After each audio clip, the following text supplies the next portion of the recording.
Hi everyone, welcome to Scones Law and it's Salamatu again. Today we are going to be talking about occupiers liability under tort law. This area of law places a duty on the owner or occupier of a premises to ensure that the place is safe for all the people that come onto that premises. There are different classes of people that come onto your premises, and as a result of that, there are different types of duties that you owe to these people, and there are different requirements on how you should discharge that duty.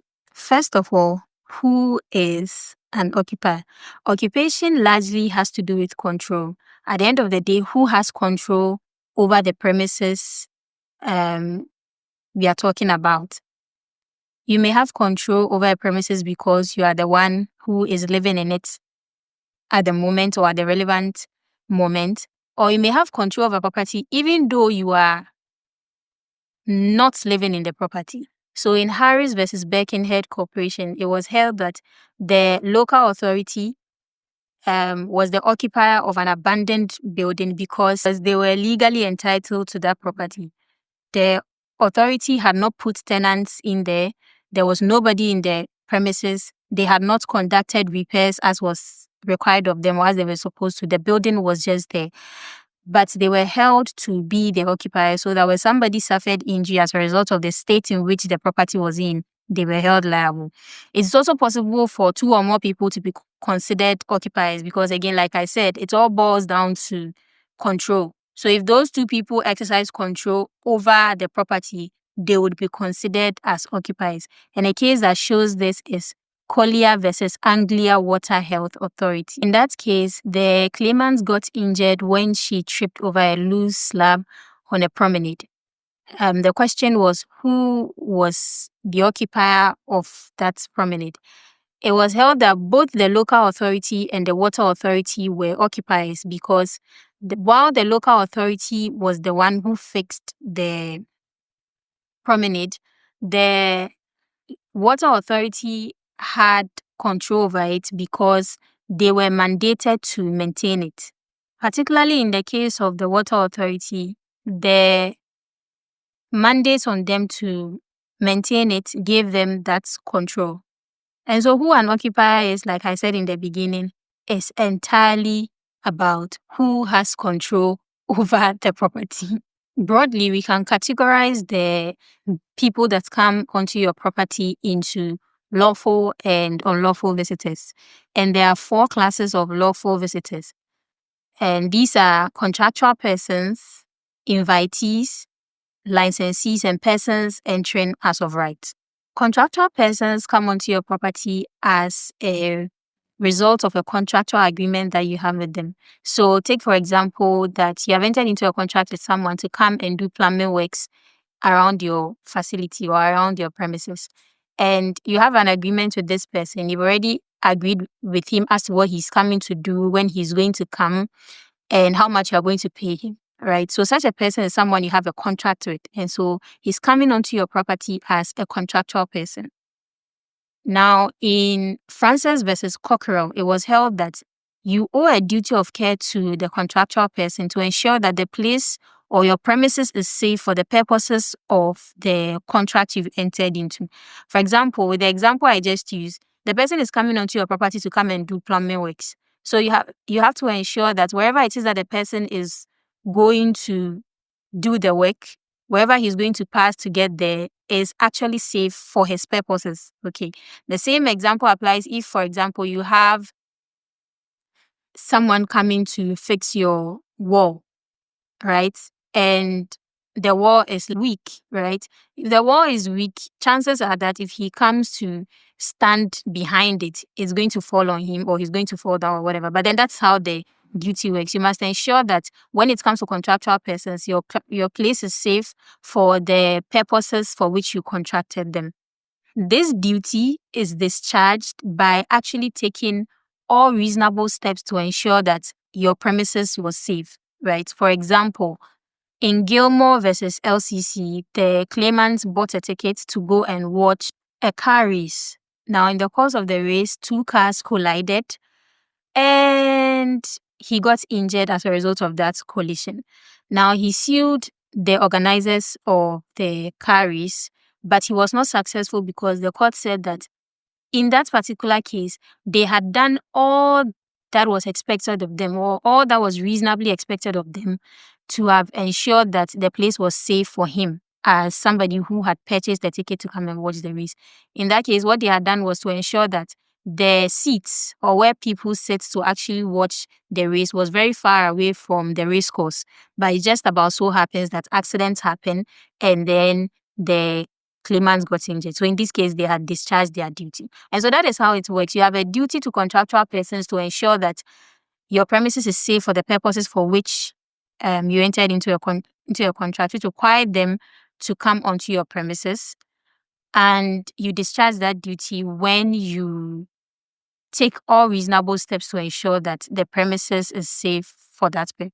The next category of persons are invitees. Remember, we are still talking about lawful visitors. So the next category are invitees. And invitees come onto your premises with a view to business that concerns you. And those were the words of Wells J. in the case of Indemo versus Dames. And off the top of my head, an example I could think of is if you run a shop and somebody is coming onto that shop to come and buy a tin of milk or a can of tomato paste. That person is coming onto your premises with a view to business that concerns you. You see, when it comes to invitees, you don't already have a pre-existing contract with them, right? You probably don't even know that on that particular day, that particular person is going to come onto your premises. But once you run a shop and you've opened it, you know that people are going to come there, right? So these people are invitees. And when they come there, they are coming to buy from you. In that same case, it was held that the owner of the premises must ensure that, or must take steps to ensure that the invitee is safe from unusual danger, which he, as owner of the premises, knew or ought to have known.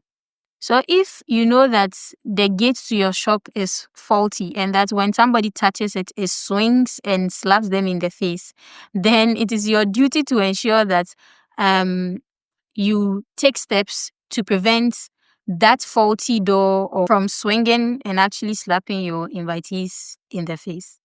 Provided that you knew that your door was like that, or you ought to have known. So you may not you may say that you don't know, but then if you open your shop every day, the presumption is that you definitely knew that the door was faulty.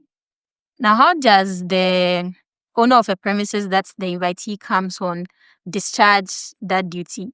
He discharges that duty when he warns the invitee of that danger. So, for example, you may not have fixed your swinging door, but you may put a notice on the door that says, "Do not touch.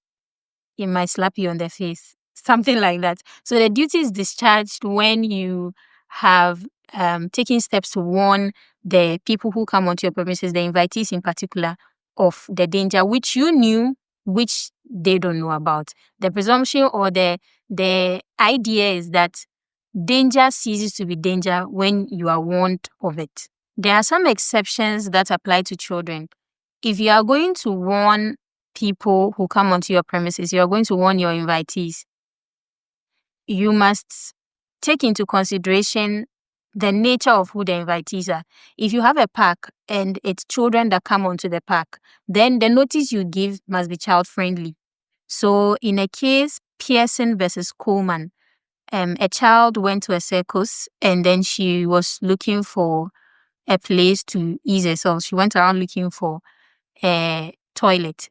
And in the process of looking for a toilet, the child just wanders off and then just falls into a lion's cage and gets mauled by the lion. An action against the defendants, the managers of the place, was successful because even though they claimed they had given warning signs, the court said that when it comes to children, you should know that a child is not going to take heed or is not going to pay attention to the warning signs.